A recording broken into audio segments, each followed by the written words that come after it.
good, Shellitronnn here. You can call me Shells, and I'm back again with a brand new video. And I'm gonna keep it a Bowberry biscuit. We are at the halfway point of this season. The Carolina Panthers are 3-5, and this is the time of the year where teams have to decide how their season is going to pan out. Today is the 2nd of November. Tomorrow on the 3rd is the trade deadline for the NFL, and I want to know, where does Rev rule? Where does Phil Snow? Where does Joe Brady? Where do they want this team to go? What exactly are their plans for the 2020 NFL season? Do you want to just coast along and say, okay, let's see what we have right now? There are guys who are out, guys who are injured, guys who are underperforming. But we're just going to play for 2021 and the future and not make any moves? Or are you going to try and limit test what this offense can be? Are you going to try and limit test what the defense in particular needs to have to improve and to see how far you can go? This 2020, we know this isn't a Super Bowl run for the Panthers, right? But at least you might be able to look at guys who are going to be available for trade upcoming right now and say, we want you right now and we're going to keep you for the foreseeable future and we can build off of you. We know there have been disappointments from guys we've signed recently and guys we've had on the team for a couple years now who just aren't playing the way that we expected them to. Some of it's been, just performance in the field. Some of it's been injuries. But the point is, right now, we have to decide how we're going to end this 2020 regular season. And I think we can all agree that the roster as presently constructed is built more for 1, 2, maybe 3 years down the road. It's not built for right now, but there are a few players available right now who I can see the team picking up before tomorrow's deadline. Now, in this video, I'll focus on 4 players in only 2 positions. I think these are the 2 most important positions that we need to focus on in the trade deadline. And there are 2 other ones that are very important, but I think those are things you want to look for in the draft maybe, or you just don't have the right kind of pieces that are available and they'd probably be too expensive if you could pick up those guys. Those 2 spots are middle linebacker and the O-line. I think the O-line has to be revamped just everywhere, honestly. If we can get Taylor Moton back, then that's cool. That's great. That's what we all want. But the O-line right now just cannot be fixed during a trade deadline. It's just, look, it is what it is. I think the O-line's been playing all right, but it could be a lot better. And middle linebacker, at this point, man, look, at this point, just find someone in the draft. The experiment has not worked. None of our backups are probably going to be any better, honestly. Just go to the draft, go back to the drawing board, and find some cheap but very highly talented, promising potential there, and move forward next year. The 2 spots I'm focusing on in this video is interior D-line and cornerback. Now, y'all already know who the first player is. It's the name you hear the most when you hear the words Panthers and trade deadline. It's Quinny Williams from the Jets, the 2019 3rd overall pick. This man is 6'3", 330 pounds. He is a force. He is a monster. He is big. He eats up blocks. And he stops the gap. He helps a lot in the run game, and he's actually pretty good at getting pressure in the pass game. Not very many defensive tackles on the interior of the D-line bring interior pressure. It's very hard to do, especially since most of the time, if you're a really good defensive tackle, you're probably getting double teamed. And that's exactly what this team needs. You have to force the O-line to pick the lesser of 2 evils. You make them choose. Am I going to double team Quinny Williams and let Derrick Brown wreck me on the other side? Or do I double team Derrick Brown and let Quinny Williams do what he do right here in front of me? It's going to be a problem. You let these 2 dogs loose on the inside. They draw double teams, and that's going to draw one-on-one blocking assignments for our edge guys. Don't let Brian Burns see one-on-one coverage. Don't let Jeremy Chin see one-on-one coverage. Once YGM gets back, I even like what I've seen from Chris Weatherly. Once you see these guys on the edge, don't let them get one-on-one coverage. That spin move is deadly. I've seen these dudes rip through on these tight ends and tackles. We have speedy dudes on the outside. Even Marquise Haynes has been showing up, getting pressure for this defense after a couple years of not being used at all under Ron Rivera. I won't speak on that very much at all, but check it out, man. We have a very potent, potentially potent defense that can bring up pressure. but we need someone on the inside that can make this offensive line uncomfortable in the interior, and Quinny Williams is that. The biggest problem with Quinny Williams is that he's probably going to be real expensive. Now, he did suffer a hamstring injury recently, but that's not going to be a real issue because when you pick up Quinny Williams in the second year of his deal and you have a fifth-year option, he's a piece for right now and the future. That hamstring issue is not going to be a long-term nagging injury most likely, so you don't even really factor that in if you're going to trade for him. The real problem is that he's probably going to take at least a second. Maybe a second and a player. The Jets might ask for a first. You probably can't get a first for him. It's just not, it probably won't happen, honestly. It might, but it's probably going to be a second, maybe another player, maybe a second and a later pick, like a second and a fifth, and maybe a player. I'm not sure. We may have to give up Curtis Samuel to get Quinny Williams, and that is still a pretty high price. And don't get me wrong, Quinnen is worth it, but let's be real here. That is very, very expensive. So if you don't want to shop at Gucci, but you still want to have some quality to your swag, you swallow your pride, you hit up the Ralph Lauren store, and you talk to the Giants. It's not too far away from where the Jets are, and really, they play in the same stadium, MetLife, so you don't really have to go too far at all. What you have to do in this situation is very, very simple. It's a two-step process. Step one, you pick up your phone.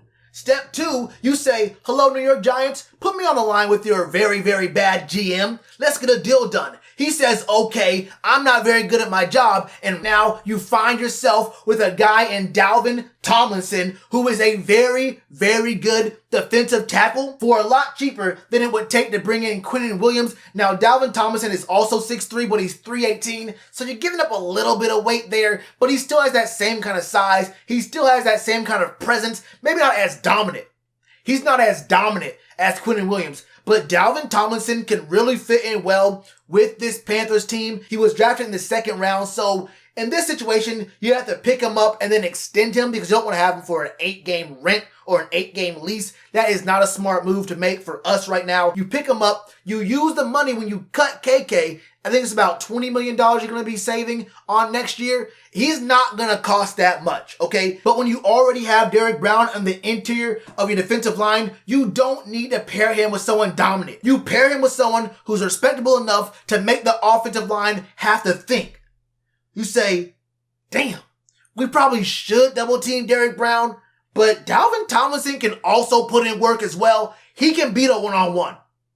Dalvin Thomason can beat a one-on-one, and just for the past 4 years on his PFF grades, he's gotten an 81.0, a 76.1, a 78.2, and so far this year, a 79.8. Those are great grades for a defensive tackle. He is definitely good enough to pair with Derrick Brown and wreak havoc for these offensive lines. One of these two was going to put some pressure on these boys. And when I say one of these dudes, I mean from play to play. One play it could be DB. The next play it could be Dalvin. These two by themselves are respectable pieces in a defensive line. These two put together are forces of nature.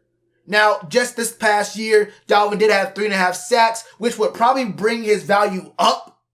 But when you consider that those 3.5 sacks came in the 4 games against the Jets, Dolphins, Lions, and the Washington football team, 4 teams whose records combined to 18-48, you can probably bring that up in negotiations and bring that price down a little bit, both in the trade and in the contract when you have to renegotiate with him and extend him for the next 3, maybe 4 years on this team. I still like Dalvin Thomason. I think he's probably the better choice between him and Quinny Williams, just because you spend less and you still get the pretty similar effect of the offensive line having to respect 2 different defensive tackles and opening up one-on-one competitions for our defensive ends. And that is exactly what this Panthers defense needs to draw up some pressure. But what if the pressure fails? If the pressure fails, you have to be able to depend on your secondary. Now, right now, we have Rasul Douglas. He's hurt. Dante is his toe hurt, so he's been in and out. He's been inconsistent for most of his career, but so far this year, outside of that first game, I felt like Dante was actually playing pretty good. Pretty consistently good when he's been on the field. So I respect that. Eli Apple, I never liked him at all, so I'm gonna be real with you. Him being here or not here means nothing to me. Now, the first name you probably think about is Stefan Gilmore. There's been rumors the Patriots want to move on from him. We know him as the guy in 2019, just this past year, who was a defensive player of the year. He had an 82.8 grade on PFF. We don't have to speak on Stefan Gilmore's past because we all understand who he is, what he represents, and the kind of impact he can bring to any defense in the NFL. The problem with Stefan Gilmore is the theme of our team is youth and speed, and Stefan Gilmore has taken maybe a step back, even though, to be honest, the whole Patriots team has taken a step back, and it's not just on offense. The defense has missed a lot of players so far this year, and Stefan Gilmore, even though he would probably not even be all that expensive, but, Bill Belichick is the finesse master when it comes to trades, I don't think that he really fits into the Panthers' theme for moving forward to the future. We're not really in win now mode, and Stefan Gilmore is the perfect corner for a win now mode team. I don't know what he would cost, and I don't know what it would cost to actually take him away from Bill Belichick, because like I said, Bill will finesse you and make you think you won until a week later you're like, hold up, how did Bill take 3 firsts off my hand for Stefan Gilmore? What did I just do? What just happened? Did I get brainwashed? That's what Bill Belichick does to everybody. So if you're not looking for a Stefan Gilmore kind of guy to bring into the Panthers for right now and the future, who do you want? I think the next best guy who's available is Bryce Callahan from the Broncos. He's a cornerback. Now look, a huge red flag for me. Y'all know me. Look, I like these taller, bigger defensive backs. If you're under 6 foot, I'm like one of these Instagram models. I don't want to see you in my backfield. But he's 5'9", 188 pounds, 190-ish. We can look past that because Bryce Callahan is actually a baller. In his first 2 years, it was kind of rough. Rookie season didn't play that much. Second year in the league, it wasn't all that great. But in 2017, 2018, and this season right now, Bryce Callahan has looked really good. Now, why did I leave out 2019? Because Bryce Callahan did not play in 2019. In 2018, he broke his foot playing for the Bears, I'm pretty sure. And in that year, he had a screw put into his foot to help heal that fractured foot. But during training camp before the season last year, the screw bent, right? The screw bent. The team put him on IR, and he was just out the whole season. So while he does have a very recent injury, and it kept him out all of last year in 2019, it has not slowed him down. In 2017, he had a PFF grade of 77.1. 2018, it was 81.3. And this season so far, he has a PFF grade of 87.3. Bryce Callahan is a guy who's played consistently well since his first 2 years in the league. Over his past 3 seasons, meaning this year, 2018 and 2017, he's gotten 2 picks each, and we're only halfway through 2020 right now, so he could have even more. He's gotten a sack in every single year except 2016, his second year in the league. He's got pretty decent tackle numbers so far. 21, 32, 25, 45, and 32. They are not the highest, but they aren't very, very bad numbers at all. They're actually pretty decent numbers for a corner. Bryce Callahan could easily come in and be a guy on this roster who looks pretty damn good. We don't know how long we're going to have Rasul Douglas. Do we extend him longer term? Do we extend Dante?